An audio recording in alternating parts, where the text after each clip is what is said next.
Amados irmãos, saúdo com a graça e a paz do Senhor Jesus, aos que estavam na escola dominical, segunda vez, com essa oportunidade, com essa responsabilidade de ministrar a palavra do Senhor, até porque na escola dominical, por mais que nós tenhamos tratado sobre a história da igreja, nós tratamos buscando ser o mais fiéis possíveis à revelação da palavra de Deus, aquilo que Ele deseja para a sua igreja, e chegamos a uma bendita conclusão essa tarde, que é a mesma necessidade de todos os tempos. Nós carecemos de avivamento.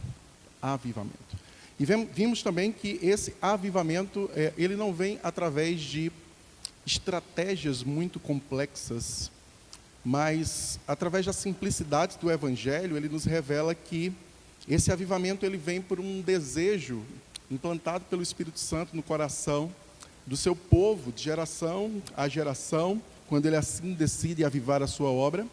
E esse povo retorna a práticas muito simples.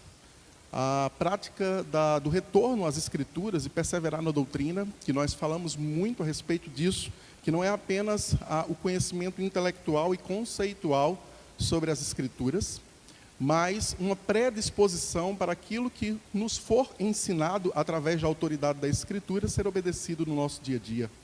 Em segundo lugar, que nós desenvolvamos uma intimidade com Cristo, também baseado nas Escrituras, mas principalmente também pela disposição de estar na presença dEle através de nossas orações. E não somente isso, mas também entendendo que fazemos parte de um corpo. E por fazer parte de um corpo, fomos abençoados pelo Espírito Santo com dons, como nossos irmãos também foram abençoados com dons. E precisamos um dos outros para nos edificarmos, para sairmos da imaturidade e podermos servir a Deus com graça, com misericórdia, mas também com unção vinda da parte dEle. Não existe outra receita, é a única que as Escrituras apresentam. É o único caminho que Ele tem nos apresentado. E para isso, fui convidado, fico muito feliz por retornar a casa, trago um abraço dos meus pastores, pastor Luiz Vieira, pastor Marconi, mas também agradeço ao pastor Bega, que é assim que eu conheço ele, acho que eu vou chamar a vida toda, não me acostumo chamar Gutenberg, pela confiança e pela responsabilidade e oportunidade de estar ministrando. E ele me falou algumas semanas sobre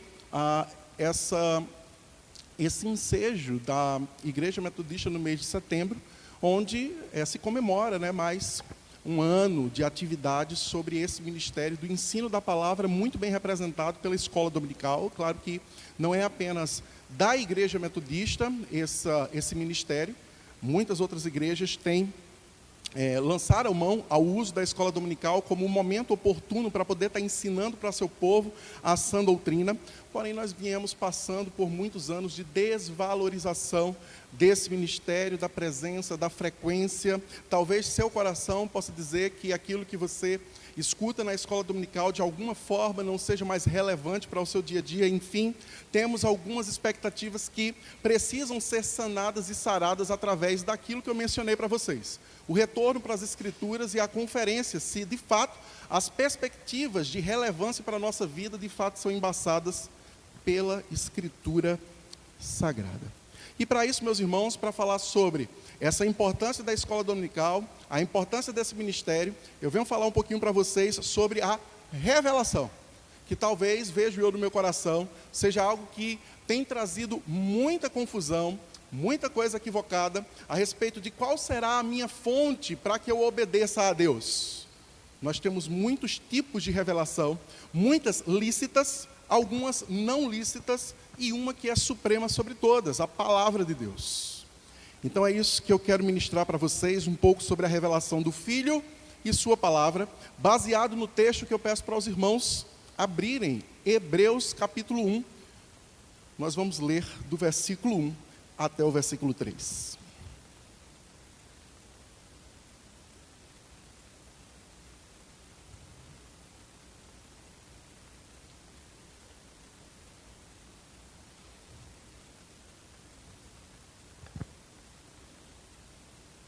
Amém? Todos encontraram? Amém? Amém. Sinta-se à vontade para ficar em pé ou sentado. O que rogo a Deus é que você tenha reverência ao coração. Hebreus capítulo 1, versículo 1 ao 3. Havendo Deus, outrora, ou antigamente, ou em outros tempos, falado muitas vezes e de muitas maneiras aos pais pelos profetas, nestes últimos dias nos falou pelo Filho, a quem constituiu herdeiro de todas as coisas, pelo qual também fez o universo. Ele que é o resplendor da glória e a expressão exata do seu ser, sustentando todas as coisas pela palavra do seu poder. Depois de ter feito purificação dos pecados, assentou-se à direita da majestade nas alturas. Santo e eterno Deus, ministra aos nossos corações, ilumina as nossas mentes, ao tal ponto que Teu Espírito Santo tenha liberdade para falar, confrontar, consolar, confortar, fazer o que lhe bem aprouver, mas que o Teu Espírito Santo tenha de fato liberdade, que todas as amarras malignas de nossa mente possam cair por terra, e que a Tua palavra ela possa adentrar poderosamente em nossos corações, em nossas vidas, e ser diluída do intelecto para o coração, e do coração para a prática de vida que glorifique o Teu nome. Nós te oramos, agradecemos no nome santo de Jesus. Podeis sentar, meus irmãos. Hebreus, ela é uma carta maravilhosa. Se você ainda não teve contato com essa carta, ou apenas com alguns dos trechos mais famosos dela, eu faço um convite para que você perceba, descubra, mergulhe nas riquezas dessa carta. Essa carta ela é uma tipo de dobradiça para o entendimento do cristão sobre a velha aliança e a transição para a nova aliança. Inclusive, hoje na escola dominical, uma das perguntas foi: por que nós não sacrificamos mais animais, como faziam os antigos judeus? Muito bem respondido pelo Fagner, dizendo que o sacrifício de Cristo encerrou e essa nova aliança veio em uma característica muito mais superior, definitiva, santa, e outorgou uma nova forma, uma forma suprema, uma forma superior de nós nos relacionarmos com Deus e recebermos da sua graça. Hebreus, ela traz para a gente exatamente essa explicação de por que deixamos de fazer algumas coisas que nós lemos no Antigo Testamento como práticas quase que rotineiras e frequentes e passamos agora a fazer de uma forma diferente, muito mais ligado a uma consciência interior que produz uma santidade viva do que simplesmente mecanismos de rituais que religiosamente faziam o homem acreditar que por causa dessas práticas ele tinha o favor de Deus. Na verdade, o homem, ele sempre, desde o Antigo Testamento, ele sempre foi salvo pela graça mediante a fé. E Hebreus nos explica isso com bastante propriedade. Qual o contexto dessa carta, meus irmãos? Antes que nós possamos analisar esses 3 versículos e o que ela fala sobre a revelação de Deus, nós precisamos entender que até hoje há muita discussão sobre quem escreveu a carta aos Hebreus, de forma que nós não vamos investir tempo em tentar descobrir, através de especulações, quem escreveu a mesma. O maravilhoso da parte do Espírito Santo é que não saber quem escreveu Hebreus não prejudica de forma alguma o entendimento da mesma.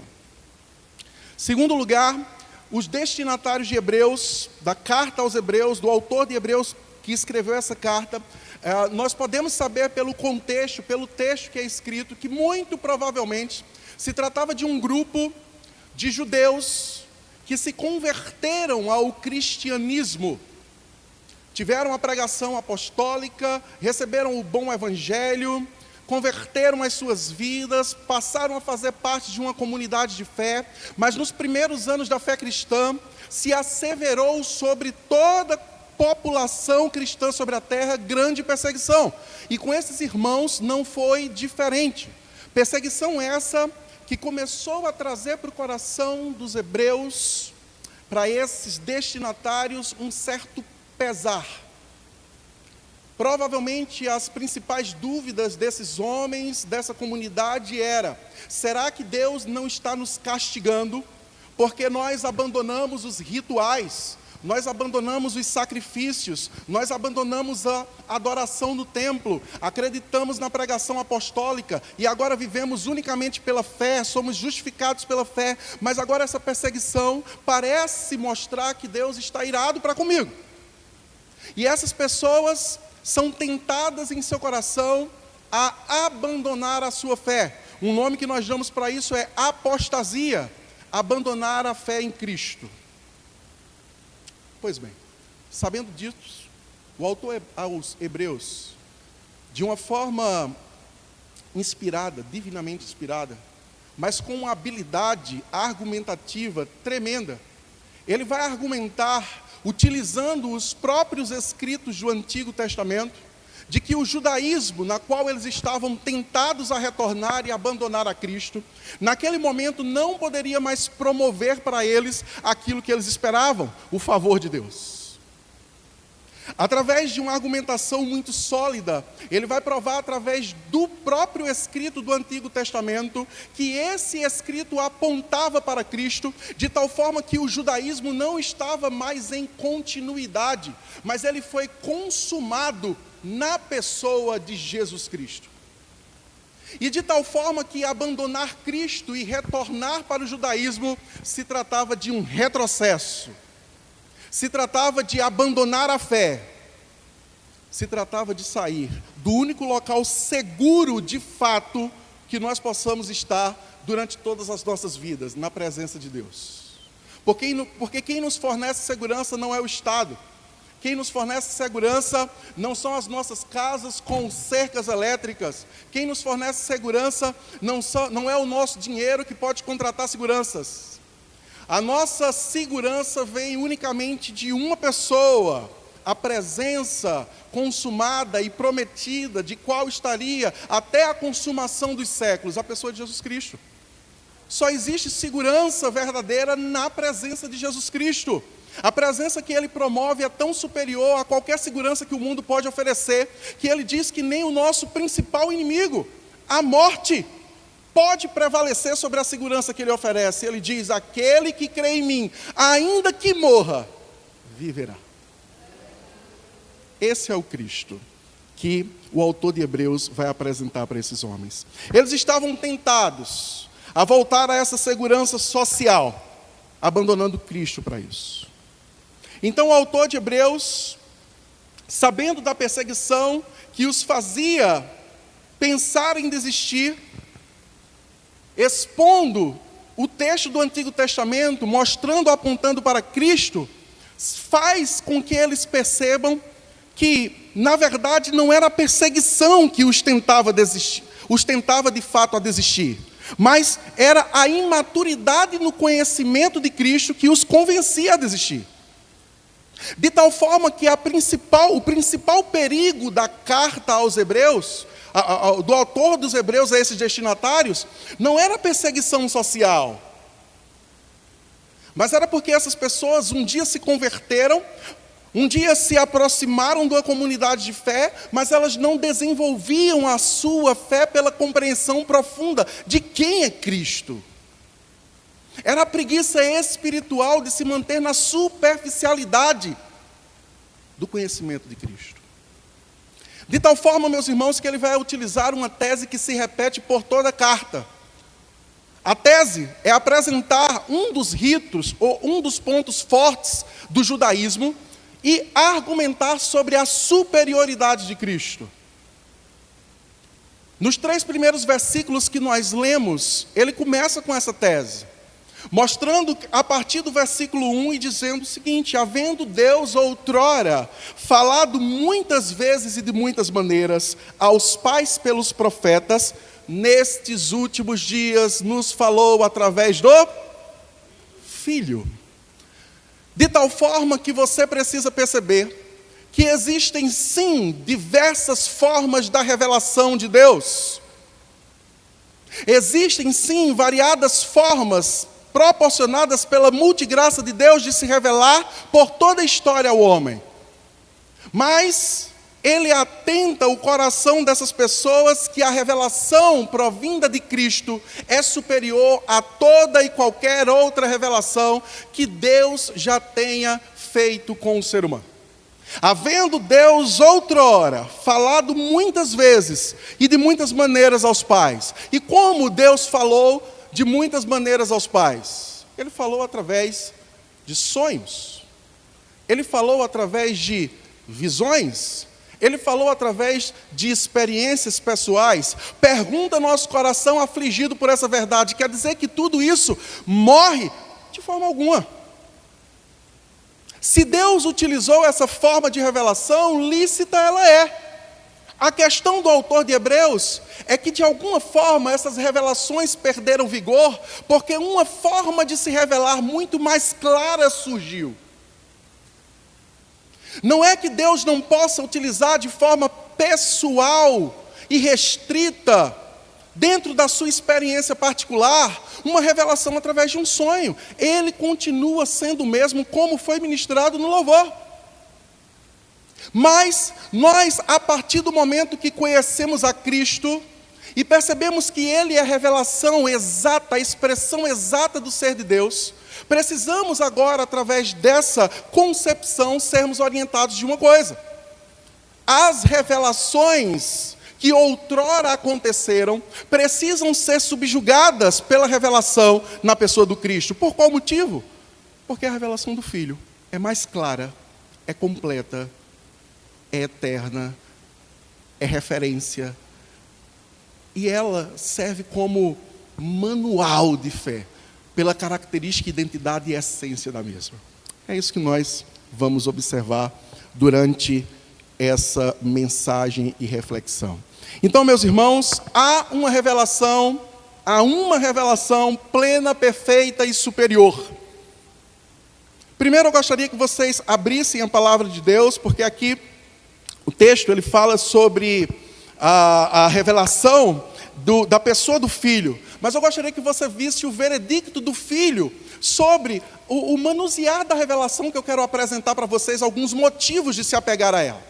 Então eu gostaria que você abrisse rapidamente no Evangelho de João, capítulo 5, versículo 39.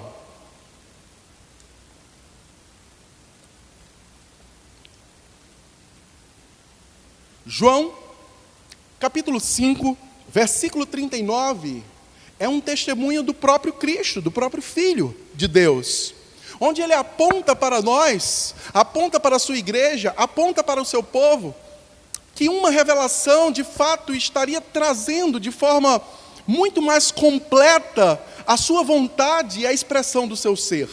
Ele aconselha, dizendo, examinai as Escrituras, porque julgais ter nelas a vida eterna, e são elas mesmas que testificam de mim. Não é interessante que em nenhum momento das Escrituras você não vai encontrar Cristo instituindo para o nosso coração que nós devemos procurar qualquer tipo de revelação sobre a pessoa dele? Mas ele especifica uma que de forma completa, que de forma referencial, que de forma muito mais clara vai apresentar a sua vontade, e você pode se basear, pode lançar os seus pés sobre ela, de tal forma a fazer com que a sua vida seja plena na segurança de tê-lo na sua presença. Cristo apontou as Escrituras, meus irmãos. Todo o avivamento da história da igreja foi marcado por um povo que voltou para as Escrituras. Todo avivamento, toda conversão genuína, um dia passou pelo escutar das Escrituras. A fé vem pelo ouvir, e ouvir a palavra de Deus. De tal forma, meus irmãos, que não perde de forma nenhuma a característica de Deus se revelar da forma que Ele quiser a você. Por sonhos, por visões, da forma como Ele quiser. Mas existe algo que pode testemunhar, algo que pode testificar se essa revelação que você tem, de fato vem da parte de Deus. Ele nos deu esse livro, Ele nos deu essas palavras para que a gente pudesse ser protegido de um mundo feroz, cruel e que nos engana com muitos saberes puramente vindos da carne. Então, dito isso, meus irmãos, eu quero apresentar para vocês, baseado nos 3 versículos que nós lemos, 6 motivos para que a gente se apegue à revelação de Cristo e à palavra de Deus. O primeiro, meus irmãos, gostaria que você acompanhasse, mantivesse a sua Bíblia aberta no texto de Hebreus, capítulo 1. E no versículo 2, nós lemos o seguinte: nestes últimos dias, nos falou pelo Filho, a quem constituiu herdeiro. Primeiro motivo, meus irmãos, para que nós nos apeguemos a essa revelação de forma mais intensa do que qualquer outra revelação. O motivo é quem revela.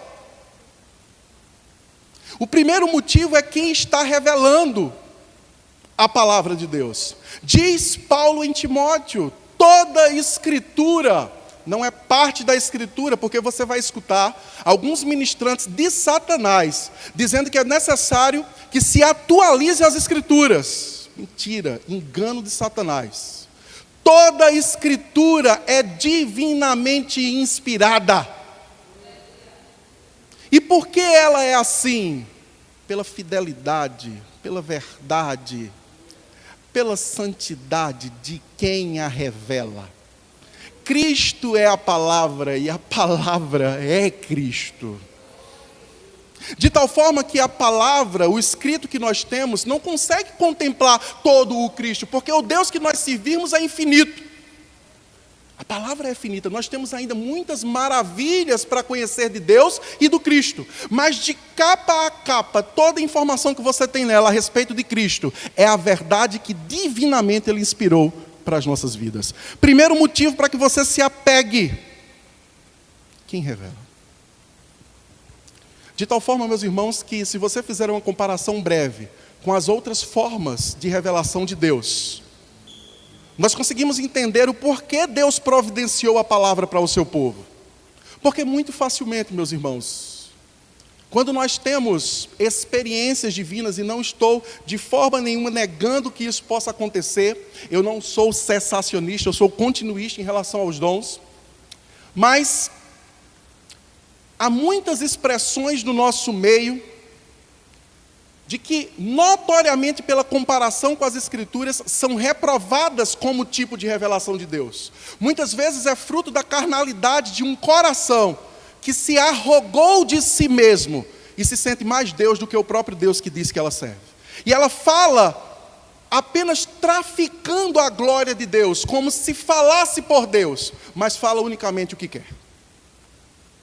Quando nós falamos através da Escritura somente, nós diminuímos o nosso desejo e a nossa vontade, aquilo que nós, de fato, temos da nossa natureza pecaminosa, sempre influenciando as nossas vontades. Como hoje foi ministrado, pela Escritura nós diminuímos e Deus cresce. Primeiro motivo: se apegue à palavra de Deus, porque é Cristo que está revelando, porque é o Espírito Santo que está revelando. E se você tiver qualquer tipo de experiência pessoal, não sucumba a isso dentro do seu coração. Seja usado por Deus, mas confronte com a Escritura, para saber se não é fruto de uma natureza pecaminosa, ou se de fato é revelação de Deus. Deus continua se revelando de todas as formas, mas Ele nos deu um manual, para que nós não sejamos enganados pelo mundo, nem por nós mesmos. Primeiro motivo é esse. Segundo motivo, meus irmãos, ainda está no versículo 2. Nós lemos: nestes últimos dias nos falou pelo Filho, a quem constituiu herdeiro de todas as coisas, pelo qual também fez o universo. É interessante como o autor de Hebreus, ele traz para os seus destinatários que antigamente eles ouviram a mensagem de Deus através de homens que nós chamamos como profetas. O que eram os profetas, meus irmãos? Ou o que são ainda os profetas? Principalmente no Antigo Testamento, quando ainda não havia a compilação da Escritura como nós conhecemos hoje, a obra acabada do Espírito Santo, preservada por tantos anos para a nossa edificação. Deus falava diretamente para com pessoas que transmitiam a sua mensagem, o seu juízo, a sua orientação, a sua correção. Qual o problema? Ou qual a comparação que o autor de Hebreus faz sobre a nova revelação e a revelação dos profetas? A limitação do conhecimento do profeta em relação à expansão do conhecimento de quem está revelando essa nova forma de se comunicar. Perceba o que ele diz. Versículo 2, como nós lemos. Nestes últimos dias nos falou pelo Filho, a quem constituiu herdeiro de todas as coisas, pelo qual também fez o universo. A revelação desse Filho, que revela para nós que ele tem intimidade com Deus, não apenas isso. Ela também revela que por meio dele o universo foi feito, de tal forma que esse que nos revela agora as Escrituras, ele tem conhecimento não apenas desde o tempo da criação, mas desde antes da criação, de eternidade em eternidade ele é Deus, e nele compreende todo o conhecimento de Deus. Mas os profetas eram limitados, porque eles só poderiam fazer a leitura do seu contexto. E eles profetizavam para o seu contexto. A palavra de Deus tem autoridade para ministrar para o nosso passado de pecado, para o nosso presente de busca por santidade, e para o nosso futuro de redenção eterna. Porque ele tem o completo conhecimento de tudo o que aconteceu e de tudo o que acontecerá. Se apegue à revelação da palavra por causa da completude, a totalidade da revelação que Deus expõe nessa Escritura Sagrada. Meus irmãos, isso é maravilhoso. Saber que Deus, Ele, mesmo sendo tão grande, mesmo sendo tão poderoso, aquele que pode fazer tudo da forma como lhe aprouver, se preocupa com a nossa consciência e com a proteção dos nossos corações, nos dando uma palavra santa, imutável, suficiente, inerrante, infalível, suficiente palavra de Deus. Esse é o segundo motivo, a completude, a totalidade da revelação. Os profetas revelaram em parte, Cristo revela completamente. Terceiro motivo que eu quero trabalhar com os irmãos. O texto diz no versículo 3, olhem para o texto. Ele que é o resplendor da glória. Vamos investir um minuto para entender o que é ser o resplendor da glória. Uma coisa que tem esplendor é aquilo que tem brilho, é aquilo que tem luz em si mesmo. A analogia que é feita para Cristo e a sua palavra diz que ele é o resplendor da glória. É como se fosse, coisa um pouco maluca, mas é como se fosse o brilho do brilho. O que é que ele está querendo fazer como comparação disso? É porque esse Cristo, que desde a eternidade é Deus, e que no concílio da Santa Trindade decidiu criar eu e você, ele naquele momento brilhou sobre toda a criação. Lembra quando Deus Pai fala, haja luz, e houve luz? Que brilho maravilhoso, mas não só isso. Ele decidiu resplandecer, chegando mais próximo que eu e de você. Então ele tabernaculou entre nós, ele se esvaziou da sua majestade, ele se despojou de si mesmo e viveu entre nós. Ele resplandeceu, o brilho de Deus da criação, que não foi suficiente, que é suficiente, mas que o homem rejeitou. Mas agora em Cristo, tabernaculando entre nós, faz-nos perceber toda a sua justiça, toda a sua santidade, mas principalmente todo o seu amor, porque ele não precisava vir, ele decidiu vir. Se apegue à revelação. Terceiro motivo, se apegue a essa revelação pela clareza que ela tem e pelo alcance que ela tem. A criação é uma das formas de Deus se revelar. Um salmo diz: os céus anunciam as obras das minhas mãos. Quando nós olhamos para o céu, por mais que nós idolatremos, por mais que nós criemos deuses para nós sabemos que, como algumas religiões, alguns locais que estão perdidos em si, que um sapo não criou coisa nenhuma, que uma vaca não criou coisa nenhuma.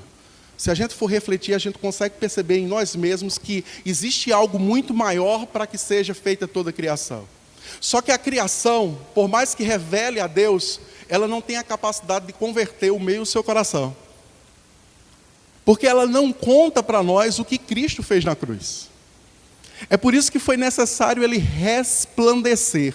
A glória dele brilhou na criação, mas a glória dele brilhou muito mais perto, na sua encarnação. A revelação de Deus, a palavra santa de Deus, ela é clara, porque nós não conhecemos um Deus que está distante, mas um Deus que morou e mora conosco para todo sempre. Você quer conhecer Deus claramente?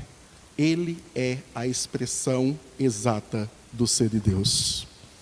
Meus irmãos, o quarto motivo pelo qual nós devemos nos apegar firmemente à palavra da esperança, à palavra de redenção, à Escritura Sagrada. O versículo 3 ainda vai nos dizer o seguinte: Ele é o resplendor da glória e a expressão exata do seu ser. Certa vez os discípulos perguntaram a Cristo: Jesus, mostra-nos o Pai. E ele disse: estás tanto tempo comigo e ainda não conheces o Pai. Eu e o Pai somos um.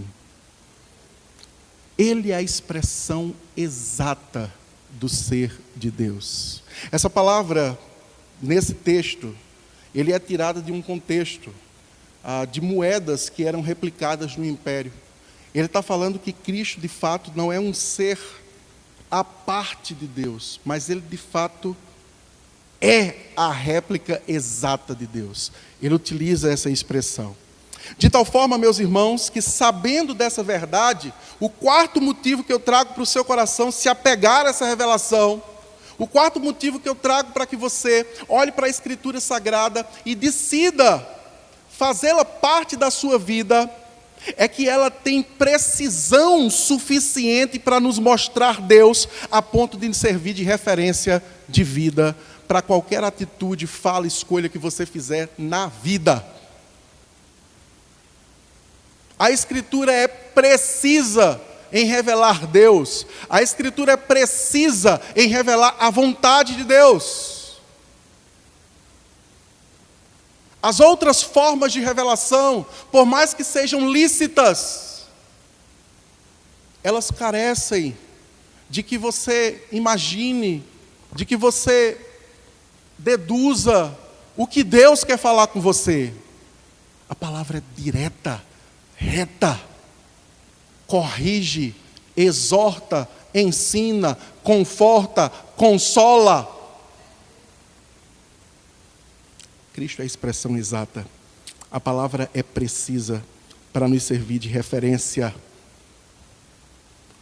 Como temos precisado, dentro de nossa geração, um avivamento tal que não seja baseado apenas em expressões de emoção, mas de coerência com as Escrituras. Um povo que, por causa de uma fé racional e uma crença fiel na revelação de Deus como sendo a verdade e não uma das verdades, consegue fazer uma leitura de todo o seu redor, que se coloque de forma prioritária a servir a Deus dentro da sua boa, perfeita e agradável vontade, e não para apenas aspectos egoístas. Às vezes, meus irmãos, se você parar para refletir, até a nossa santidade está maculada por pecado. Por que você prega a palavra? Por que você evangeliza? Para que cresça a sua denominação? Motivo egoísta. Para que você é santo? Para que a sociedade lhe reconheça como uma pessoa de ética? Ateus também são éticos, mas não são salvos.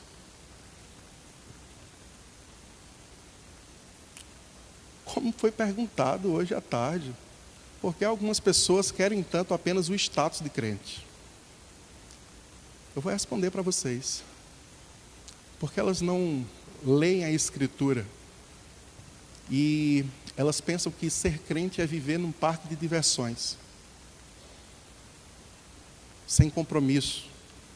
Mas apenas salvo baseado em uma graça barata. Onde você pode ser quem você quiser, menos parecido com Cristo. Mas mesmo assim Deus tem a obrigação de lhe salvar. Graça barata.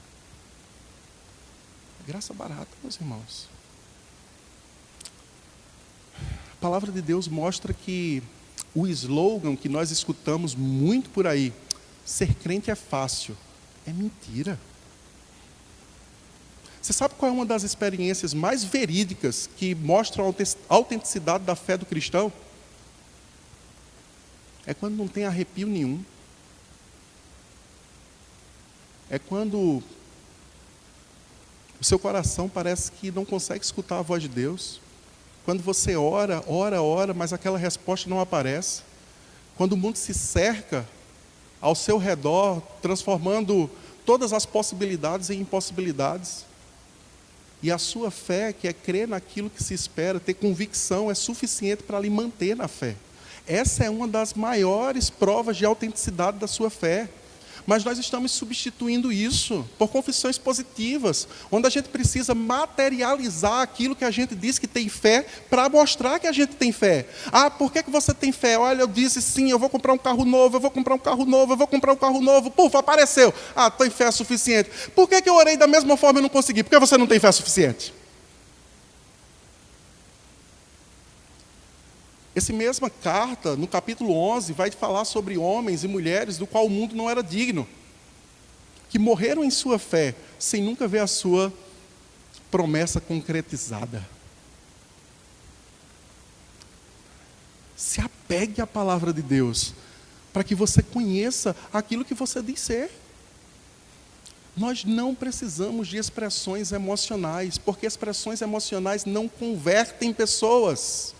Quem converte pessoas é o Espírito Santo, através do convencimento da Escritura, que convence o homem do pecado, da justiça e do juízo. Como é simples, meus irmãos. Desde que vocês se apeguem a essa revelação, a perceber quando um homem é mensageiro de Cristo ou é mensageiro de Satanás. É muito simples.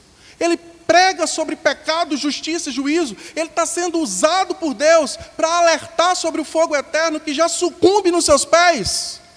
Mesmo que ele jogue fora popularidade, mesmo que ele jogue fora convites, fama, sucesso, ou ele fala o que você quer ouvir. Mensageiro de Satanás.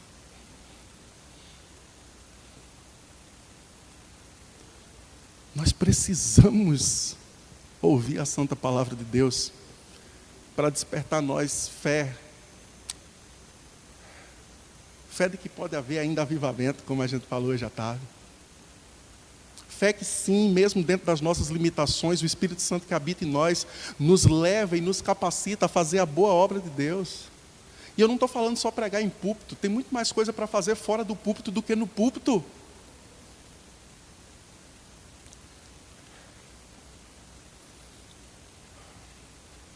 Pastor Augusto Nicodemos, ele falou uma história, eu escutei essa semana que eu achei interessante. Eu gostaria de saber queria que você refletisse, fizesse uma introspecção e se questionasse se é essa fé que está no seu coração, por tudo que foi construído através das pregações que você escutou até hoje. Ele disse que uma certa cidade do sertão, um pastor chamou a sua igreja para orar para que chovesse. E ele, na escola dominical, na parte da manhã, orou com todos os irmãos. E pediu ardentemente que chovesse, porque era uma necessidade muito iminente daquelas pessoas que estavam passando por grande aperto e necessidade. Quando acabou a escola dominical, ele disse: meus irmãos, hoje nós vamos clamar novamente à noite, para que Deus nos mande chuva e que Ele seja misericordioso. Os irmãos atenderam o convite do pastor. À noite estavam na porta da igreja, mas apenas tinha uma criança que trouxe um guarda-chuva.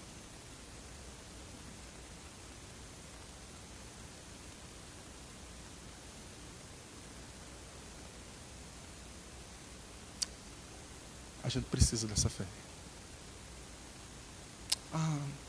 Eu não sei pregar. Eu não sei evangelizar. Eu não sei falar sobre o que Cristo fez na minha vida. Se você me der uma folha de papel em branco, talvez eu não escreva nenhuma linha sobre as transformações que Ele fez na minha vida. Já passou por sua cabeça que, na verdade, não houve ainda conversão? E que essa fé não habita em você? Porque, meus irmãos, navegar na fé em Cristo é navegar na certeza, sim, que nós somos incapazes, mas que o Espírito Santo é capaz de nos usar. Você e eu temos todo o direito e devemos desconfiar de nós mesmos. Nós não somos capazes, mas a gente não tem direito nenhum de desconfiar do Santo Espírito que habita em nós. Meus irmãos, quinto motivo, se aproximando aqui já do final dessa reflexão. Por qual motivo nós devemos nos apegar ainda mais a essa revelação? Ela revela, meus irmãos, a graça da obra terrena de Cristo. Vejam aí, no versículo 3, já no finalzinho, ele diz assim: depois de ter feito a purificação dos pecados. Essa foi a obra de Cristo.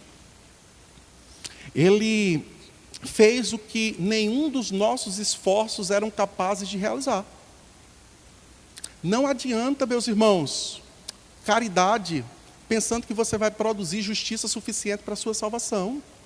Adianta caridade provinda e advinda de um coração que sabe que é salvo e que faz boas obras para glorificar a Deus. Amém por isso. Mas se você está confiando no seu status, na sua reputação, no seu exemplo de caridade, para que Deus olhe para você e diga: nossa, como essa pessoa é boa, venha, meu filho amado, você merece salvação. Você nunca se apegou à revelação da graça. Você talvez nem conheça o que é a graça apresentada pela Escritura. Falta discernimento que você só vai conseguir ganhar por apego a essa revelação. Meus irmãos, pelos sonhos, visões, profecias que aconteceram no Antigo Testamento, e que até hoje solapa dos nossos corações essa vontade de se apegar às Escrituras, porque é muito mais fácil dizer que ouviu Deus do que buscar a presença de Deus.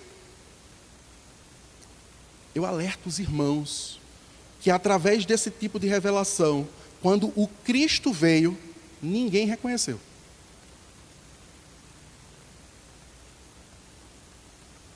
Havendo Deus outrora falado de várias maneiras, Ele falou para contextos específicos.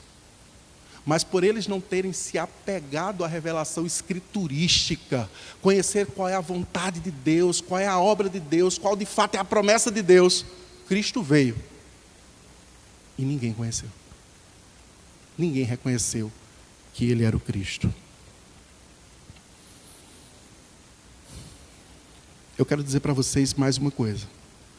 A palavra de Cristo, que foi escrita pelos apóstolos que ficaram próximo dele, que é a mesma que você tem em suas mãos, esclarece a obra de Cristo em nossos corações, meus irmãos. Ela resolve, por exemplo, o problema da nossa consciência. Por que você é salvo? Se o peso e a culpa do pecado ainda assola seu coração e você professa que crê em Cristo, há uma contradição.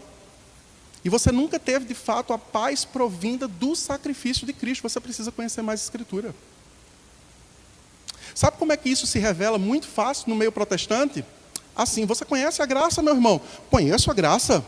Você é salvo pela graça, meu irmão? Eu sou salvo pela graça. O sacrifício de Cristo me salvou. Que coisa linda. Meu irmão, se você morrer hoje, para onde você vai? Não sei, só Deus que sabe.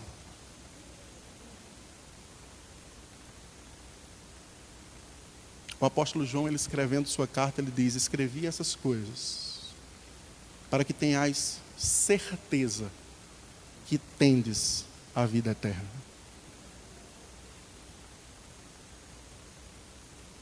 Como é terrível alguém viver desesperado em si mesmo por não saber se em um momento está salvo, em outro momento não está salvo. Um momento eu vou me aproximar dos irmãos, porque essa semana eu me comportei direitinho, mas na outra semana, eita, eu caí. Aí eu vou me afastar da congregação. Mas como é redentor, saber que toda a minha confiança, ela pode repousar segura no sacrifício de Cristo.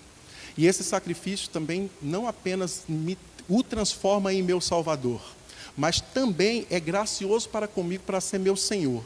E constrange piamente, porque eu nunca mereci que Ele fizesse coisa alguma por mim, mas Ele fez.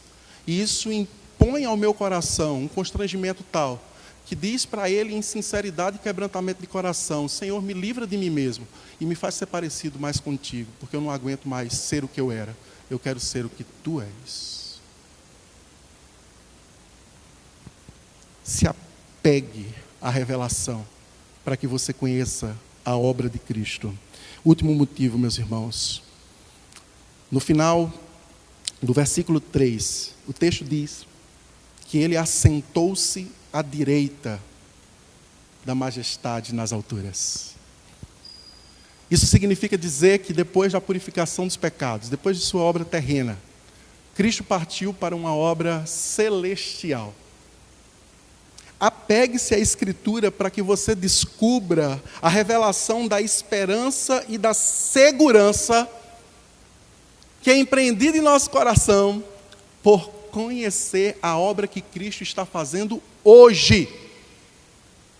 O que é que Cristo está fazendo hoje, meus irmãos? Garantindo que suas finanças não quebrem? Muito mais do que isso. Garantindo que você realize os seus sonhos? Acho que é isso, meus irmãos. Eu gostaria que você abrisse em Romanos capítulo 8, versículo 34. E nós finalizamos com esse texto. Que seu coração repouse seguro pelo testificar da Escritura Sagrada.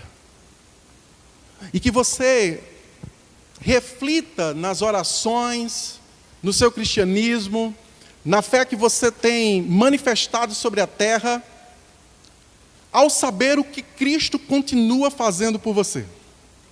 O que Ele está fazendo nesse momento.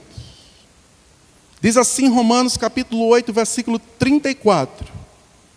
Quem os condenará? É Cristo Jesus quem morreu, ou antes quem ressuscitou, o qual está à direita de Deus.